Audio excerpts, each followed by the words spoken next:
My name's Anna, and if you told me that my whole world would shift from just one party, I'd have laughed. Yet, here we are. It was at my college buddy Jenna's birthday bash that I first ran into David. He had this easy charm about him, you know, the kind that could light up a dull room. We got talking over drinks, found out we both had a thing for old school rock and indie films, and just clicked. Never thought I'd meet someone tonight who'd know more about Tarantino movies than me. He chuckled, handing me a drink. Yeah? Well, prepare to be amazed, buddy. I shot back, the conversation flowing easier than I expected. Before we knew it, hours had passed, and we were still wrapped up in our chat, oblivious to the party dying down around us. That night, something just felt right. David wasn't like the guys I usually met. He listened, really listened, and his laughs weren't just polite chuckles, but genuine bursts of amusement. It was refreshing. Within weeks of that first meet, we were pretty much inseparable, and moving in together seemed like a no-brainer. I had a cozy little house my grandparents left me, nothing fancy, but filled with warmth and memories. David loved it from the get-go. Life with David started off as a dream. We'd spend nights binge-watching series, cooking up exotic dishes we barely knew how to pronounce, and planning all the trips we'd take together. It was bliss until his mom, Evelyn, became a more constant presence in our lives. Evelyn was an interesting mix, always sweet when you spoke to her but fiercely independent. She had this air about her, like she'd seen it all and then some. The first time David introduced me, she gave me a smile that was both welcoming and measuring. "So, you're the girl who's stolen my son's heart," she said, her voice soft yet carrying a weight that made me slightly nervous. "Trying my best, Mrs. K," I responded, unsure how to read her. David had always been upfront about being close to his mom, and I respected that. But it was different, seeing it in action. He'd consult her on everything, from how we arranged the furniture to what we'd eat for dinner if she was around. It was a lot.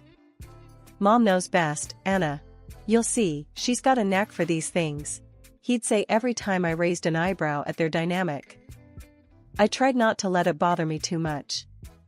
After all, in every other way, David was the perfect partner, supportive, loving, and always making me laugh when I needed it the most. 2 years flew by in what felt like a blink, and David and I tied the knot. It was a simple ceremony, just family and close friends. Everyone said we looked like the perfect couple, and in that moment, I believed it too. We decided to stay in my house, the one I inherited from my grandparents. It had always felt like home to me, and David had fallen in love with its charm. Not long after our wedding, we found out I was pregnant. The news brought a new kind of joy to our lives, and when we shared it with Evelyn, her reaction was unexpectedly warm. "A grandchild, finally," Evelyn exclaimed, her usual reserved demeanor giving way to genuine excitement. "You'll see, children change everything." And change everything she did. Our daughter Lily was born on a chilly spring morning, her cries filling the room with the most beautiful sound either of us had ever heard. "She's perfect, Anna. Just perfect," David said, looking over at Lily with a kind of awe that melted my heart. The first few months were a whirlwind of diapers, late-night feedings, and more love than I thought possible. But as the dust settled and I tried to find a rhythm to our new life, I realized I was doing it almost entirely alone. Evelyn, despite her initial excitement, was conspicuously absent when it came to actual help. One afternoon, feeling overwhelmed, I called Evelyn, hoping she might want to spend some time with her granddaughter. "Evelyn, I was thinking, maybe you could come over and watch Lily for a few hours? Give me a chance to catch up on some sleep or run some errands?" I asked, trying to keep my tone light. "Oh, dear, I'd love to, but I'm just swamped this week." Evelyn's voice was apologetic, but I detected a note of dismissal that wasn't there before Lily's birth. "You're young, Anna. You'll figure it out." I did. I was taken aback, not just by her refusal, but by the implication that asking for help was a sign of weakness. When I told David about the conversation later, hoping for some support, his response only deepened my frustration. "Mom's right, Anna. She raised me mostly on her own, you know. We can manage, he said, not unkindly, but firmly. Yeah, but wouldn't it be nice to have some help? Your mom seemed so excited about Lily, I pressed, feeling the gap in our expectations widening. David shrugged, a gesture that spoke volumes. She was excited about being a grandma, not a babysitter. We'll be fine, Anna. Really. I loved him, and I loved Lily more than life itself, but I couldn't shake the feeling of isolation that crept in with each passing day. I was a marketer by profession, valued at my job, relied upon for my skills and creativity. Yet at home, I felt increasingly like I was expected to be a superwoman, capable of managing everything without falter. Life with a toddler was a beautiful chaos, but after 3 years of sleepless nights and endless days, the walls of our home seemed to close in on me. I needed a change of scenery, badly. That's when I got the idea for a family vacation to Italy. David, what do you think about taking a trip to Italy this summer? I asked one evening as we were cleaning up after dinner. Lily was at my feet, playing with her toys, blissfully unaware of my growing wanderlust. Italy, huh? David looked up, surprised but intrigued. That sounds amazing, babe. Lily would love it too, her first big trip. Excitement bubbled inside me as I pulled up some travel blogs on my laptop, showing him pictures of the Amalfi Coast, Rome, and Venice. We could visit the beaches, see some historical sites, and just relax. It'd be good for us, don't you think? Yeah, absolutely. Let's do it. He agreed, his enthusiasm matching mine. But just as I was about to start looking into flights and accommodations, he added, "We should tell my mom about this. She hasn't been anywhere in years, remember?" The mention of Evelyn slightly dampened my spirits, not because I disliked her, but because I knew what her joining might imply for our vacation dynamics. Still, I nodded. Sure, let's tell her. She might enjoy it. The next day, we invited Evelyn over for coffee to break the news. As soon as we mentioned Italy, her face lit up, then just as quickly fell. Oh, Italy. I haven't been anywhere for so long. She sighed, a hint of sadness in her voice. David jumped in before I could say anything. Mom, why don't you come with us? It'd be great to have you along. Evelyn's eyes widened with delight, then she turned to me. Would that be all right with you, Anna? I don't want to impose. I mustered my warmest smile, despite the reservations churning in my stomach. Of course, Evelyn. It'd be lovely to have you join us. Evelyn hugged me, her gratitude genuine. Oh, thank you, dear. This means the world to me. Later that night, as I lay in bed browsing through hotel options, the reality of the costs began to sink in. A family room for 4 was significantly cheaper than separate accommodations, but it still stretched our budget. David, we might need to cut back on some of the outings to make this work financially, I murmured, showing him the figures on my screen. Don't worry, babe. You always figure things out, he replied, his tone reassuring yet absent, as if the details were just minor nuisances that would sort themselves out. I sighed, closing my laptop.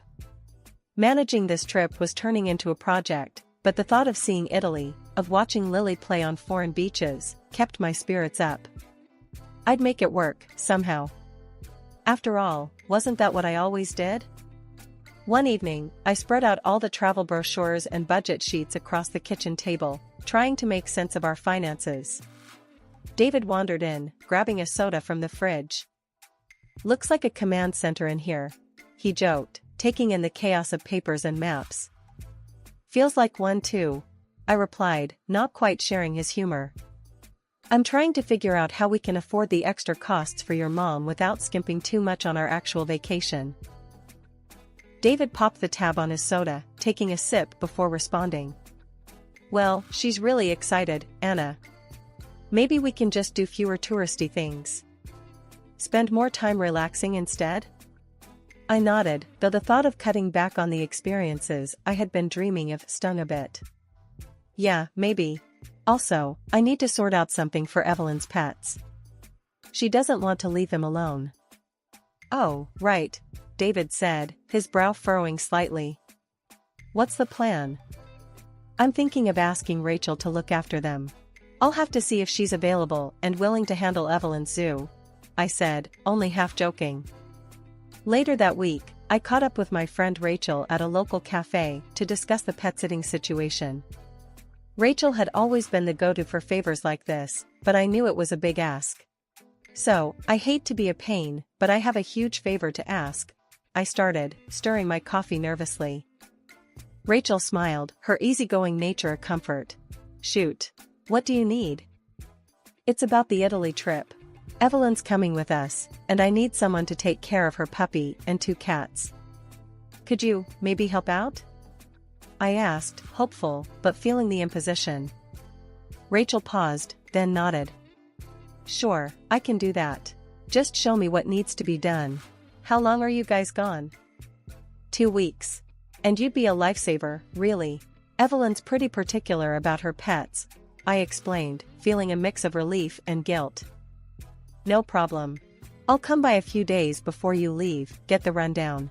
We'll make sure her little critters are well looked after, Rachel assured me, her tone confident. With the pet situation handled, I turned my attention back to the travel plans. I spent the next few days booking flights, arranging for the family room at the hotel, and tweaking our itinerary to fit the budget. Each evening, David would glance over my shoulder, offering a nod or a simple, looks good, before turning his attention back to whatever was on TV. The day before our departure, I checked and double-checked our luggage, ensuring we had everything needed for Lily and Evelyn. The stress was mounting, and I felt stretched thin. The trouble with my mother-in-law, Evelyn, began long before we even landed in Italy. It started right there on the plane. We were barely an hour into the flight when Evelyn's patience seemed to wear thin. Lily, my 3-year-old daughter, was a little restless. It was her first long flight after all. David, can't you keep her quiet? People are trying to rest. Evelyn hissed across the aisle to us, her voice laced with irritation. David looked at me, his face apologetic, but his response directed at soothing his mother rather than defending our daughter. Mom's right, Anna. Maybe get Lily to settle down a bit? I bit my lip, holding back my frustration as I tried to distract Lily with her favorite book. Lily, sweetie, let's look at your book, okay? The moment the plane touched down in Italy, a mixed wave of relief and excitement washed over me, despite the earlier tensions. We made it, despite the logistical nightmares, the long flight, and a fussy toddler. As we shuffled through the crowded airport, the reality of being in a new country began to sink in. Mama, look. Big planes! Lily exclaimed, pressing her tiny face against the terminal window, momentarily distracted from her previous crankiness. Yes, sweetheart, lots of big planes here, I replied, trying to muster as much enthusiasm as I felt drained after the overnight flight. We managed to gather our luggage and navigate to the shuttle that would take us to our hotel on the coast. The drive offered stunning views of rolling hills and the glistening Mediterranean Sea, which should have lightened the mood, but Evelyn seemed less than impressed. It's so hot here. And why is everything so dusty? Evelyn complained, fanning herself with one of the travel brochures. I exchanged a quick glance with David, hoping he'd help keep his mother's spirits up. Well, Mom, it's Italy in the summer. It's part of the charm, he said, trying to sound cheerful. When we finally arrived at the hotel, the beauty of the old building with its ivy-covered walls and panoramic sea views struck me. I hoped this would lift everyone's spirits. Here we are, I announced. Let's check in and get settled. The lobby was cool and inviting, a welcome respite from the heat. As we approached the front desk, I handled the check-in process, confirming our reservation for a family room. Evelyn peered over my shoulder as I spoke with the receptionist. Make sure we have separate rooms, Anna. I need my space, especially after that flight, she whispered harshly into my ear. I paused, taken aback by her tone. Evelyn, I booked a family suite. It's spacious, and I thought. I don't care what you thought. I told you I needed my own room, Evelyn interrupted, her voice stern. The receptionist, catching the tension, quickly interjected. I'm sorry, but we are fully booked at the moment. I can put you on a waiting list for a separate room, and we might have one available in a couple of days. Evelyn huffed, clearly not satisfied. Fine. I suppose I'll have to manage until then. We made our way to our suite, which was beautifully decorated and overlooked the sea. I thought it was perfect. Look at this view, Evelyn. It's not every day we get to see something like this. I tried to lighten the mood as we entered the room. Evelyn, however, was already inspecting the bedrooms, her displeasure evident. I guess it'll have to do. But I expect that separate room as soon as it's available, she stated, making no effort to hide her annoyance. Of course, Evelyn. I'll make sure of it, I assured her, feeling the tension rise. 2 days after we arrived in Italy, Evelyn finally moved into her own room. I breathed a sigh of relief, thinking maybe now we could all enjoy a bit of what this vacation was supposed to offer. But the tension didn't dissipate as I'd hoped, it just shifted. The very next morning, at breakfast with all the hotel guests milling around, Evelyn dropped another bomb. Lily, stop calling me grandma in public. It makes me feel old. Just use my name, she said sharply, right in front of everyone. Lily looked at me, her big eyes filling with confusion and hurt. I was floored. Evelyn, she's just a child. She's excited to be with you. I tried to keep my voice even, but the sting of her words bit deep. Evelyn waved a dismissive hand. I'm here to relax, Anna, not to play the doting grandmother. You need to respect that. My frustration mounted, but before I could respond, David chimed in. Mom's right, Anna. Let's just keep things light. We're on holiday. His words felt like a betrayal. Not wanting to make a scene, I swallowed my anger and nodded, though inside, I was reeling. The next incident came a few days later.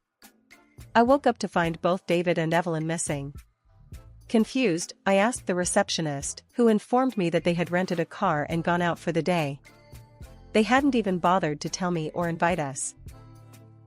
When they returned in the evening, arms laden with shopping bags filled with high-end fashion and jewelry, the exclusion felt deliberate. They were chatting and laughing, caught up in their own little world. Look at this, Anna, isn't it gorgeous? Evelyn flaunted a new necklace, the price tag of which could have funded our entire family's meals for days. I bit my lip, forcing a smile. It's lovely, Evelyn. David then showed off some of his new clothes, completely oblivious to my growing dismay. Got some great stuff today. That's when I noticed the logos. This wasn't just any shopping spree, it was extravagance at its peak. Panic set in. David, how did you pay for all this? I asked, my voice tight. His face fell slightly. Oh, I used the joint account. It was easier. The joint account, our savings for emergencies and significant expenses, not luxury shopping. You used our savings to buy all this? My voice cracked, the betrayal hitting me like a physical blow. David's response was defensive. Why not? We're on vacation, Anna. Why can't we indulge a little? A little? I shot back, my temper flaring. You didn't think to discuss it with me first? And what about Lily and me? You didn't think to include us in your plans today, or even buy something small for your daughter? Evelyn, ever the ally to her son, interjected sharply. Oh, stop being so greedy, Anna. You're ruining the holiday with your nagging. Greedy? Nagging? The words stung, and I felt utterly isolated. From then on, David and Evelyn did their own thing, more shopping, fancy dinners, while Lily and I were left to make our own plans. That morning I woke up to an unusual silence, a cold, empty space where David usually slept. Frantically, I checked around, only to find his side of the room perfectly tidy, his belongings gone. My heart pounded as I raced to Evelyn's room, fearing the worst. The door swung open to an empty room, her bags missing, no signs of her ever being there. Panicking, I grabbed my phone and dialed David's number, then Evelyn's. No answer. Lily stirred in her bed, her sleepy eyes searching. Mommy, where's Daddy? Let's find him, sweetie. I tried to reassure her, masking the tremor in my voice. But as minutes turned into hours with no return calls, Lily's soft whimpers grew into desperate cries. I want Daddy. Just then, my phone rang. It was David. His voice was eerily calm, chillingly distant. We're at the airport, Anna. Mom needs to go home. She's tired of the vacation, tired of the constant complaints and... He paused, his words twisting the knife. Your greed. In the background, I could hear Evelyn's biting voice. She's ruined everything with her selfish ways. How could you? I gasped into the phone, my voice a blend of anger and heartbreak. How could you leave us here, in a foreign country? How could you choose her over your own daughter? David's reply was cold, final. My mother is the most important person to me. She needs me. You'll manage, you always do. The line went dead. I stared at the phone, numb, then turned to see Lily's tear-streaked face. Anger surged through me, not just for me, but for my little girl, abandoned by the person she adored. In that moment, a plan formed, born from the wreckage of our ruined vacation. I called Rachel, my friend back home taking care of Evelyn's pets. Through clenched teeth, I explained everything. Rachel, are you at Evelyn's house now? Yes, I'm just about to leave, she replied, her voice tinged with concern. Leave the pets out of the utility room. Open all the doors. Let's see how tidy Evelyn finds her home when she returns, I said, the words bitter, but strangely empowering. Are you sure? Rachel hesitated. Yes. Do it. Then don't go back tomorrow. She needs to see what it's like when someone she relies on lets her down, I insisted, the plan crystallizing with each word. Rachel did as I asked, freeing the energetic puppy and the curious cats into the pristine environment of Evelyn's house. We ended the call with a shared, dark chuckle, imagining the chaos that would greet Evelyn upon her return. The late afternoon sun was dipping below the horizon when my phone erupted with an angry call from David. His voice was livid, strained through exhaustion and frustration. Anna, we can't get into Mom's house. Your friend isn't answering her phone, and we're locked out. Our flight was delayed, we're tired and just want to get in. I could hear the fatigue in his voice, but my patience had worn thin. That sounds like a problem you'll have to sort out yourselves, David. I'm not your keeper. A few hours later, Evelyn herself called, her voice shrill and frantic. Anna, this house is a disaster. The puppy has destroyed everything. There's poop on my bed, my shoes are chewed up, and the furniture's torn apart. It stinks, and we can't even stay here. She was nearly hysterical, the background noise of David's futile attempts to calm her adding to the chaos. And to top it off, the rescue service won't let us in without the house documents, which, guess what, your little stunt got destroyed too, she continued, barely pausing to catch her breath. I responded with as much calm as I could muster. Evelyn, I am still on vacation. You need to handle this. Maybe check into a hotel for the night? She was furious. You expect us to go to a hotel? I want you to call your security company right now and get them to open your house. We're coming there. I stood firm, the edge in my voice sharp as a knife. No, Evelyn. I won't do that. You made your choice, and now you can deal with the consequences. A week later, I returned home, bracing myself for the confrontation I knew was inevitable.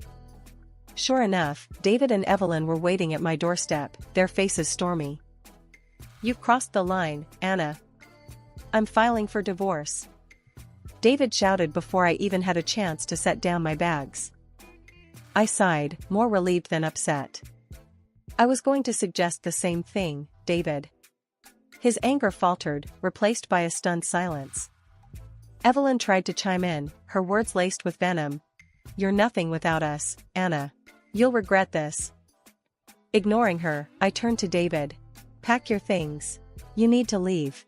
Now. The gravity of my words hung heavy in the air. David, finally seeing the resolve in my eyes, nodded slowly and went inside. Evelyn, her face a mask of rage, followed him without another word. They moved out that evening. The divorce proceedings were brief. David and I had little to contest, and it was clear we both wanted it over with. He went back to live with his mother, and that was that.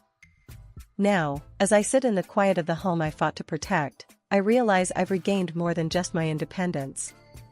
I've reclaimed my peace, my dignity, and a life where I no longer have to compromise my happiness for someone else's selfishness.